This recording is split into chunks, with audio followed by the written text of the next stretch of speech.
Alors vous allez dire, mais des fois c'est compliqué, j'arrive pas à me décharger en fait de mon souci. Mon souci, il m'oppresse, il est là sur moi, je lui pense jour et nuit. Comment j'arrive à me décharger sur lui de tous mes soucis? Bon, déjà, lui apporter déjà.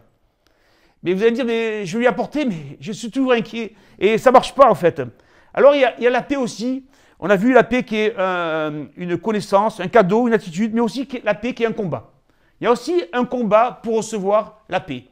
Et ce combat il se trouve dans l'épître de Paul aux Philippiens, chapitre 4 et verset 6, où l'apôtre Paul, il dit « Ne vous inquiétez de rien ». Là, on rentre dans le combat. « Ne vous inquiétez de rien, mais en toutes choses, donc c'est la prière, faites connaître vos besoins à Dieu par des prières et des supplications, avec des actions de grâce, c'est-à-dire dans un esprit de louange.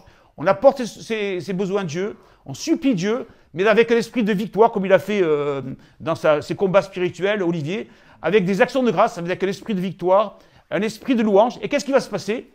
La paix de Dieu qui surpasse toute intelligence. C'est-à-dire que, même si nos pensées nous disent qu'on ne doit pas être en paix, la paix de Dieu, elle va prendre le dessus sur nos pensées.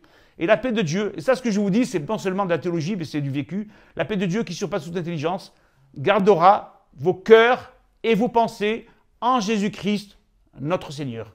Et ça, c'est un combat de la prière. Mais c'est aussi un combat de la prière dans l'esprit aussi.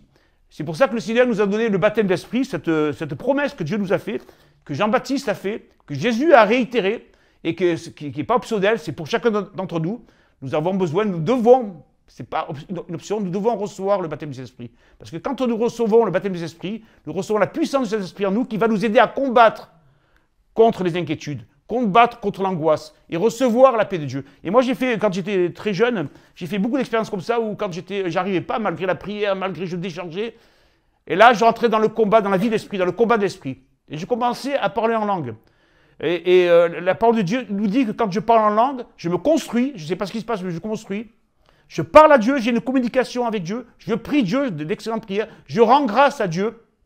Et donc, quand je parle en langue, je rentre dans ce combat spirituel et c'est le Saint-Esprit qui prend la main sur mon esprit.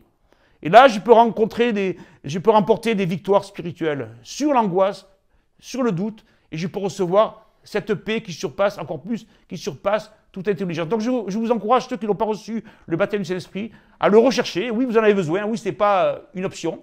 À le recevoir, à parler en langue sous la puissance, sous l'inspiration du Saint-Esprit tous les jours, avec abondance. L'apôtre Paul, il dit, je parle en langue plus que vous tous, donc ça peut être quelque chose de très abondant.